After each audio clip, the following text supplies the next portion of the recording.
కృష్ణకి చెప్పాలి. ఏమైంది అదితి? చూడు, నా ప్లేస్ మళ్ళీ పోయింది.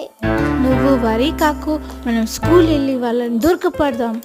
అలాగే కృష్ణ, నువ్వు మంచి ఐడియా చెప్పు, మనం దొరకద్దాం. నాకు ఒక ఐడియా ఉంది. నువ్వు నీ పెన్సిల్స్ అన్నీ టేబుల్ మీద పెట్టేసి వెళ్ళిపో, నేను కింద దాక్కొని చూస్తా. అలాగే కృష్ణ. హిహిహి, ఎవ్వరూ లేరు, నాకు మళ్ళీ పెన్సిల్స్ దొరికాయి.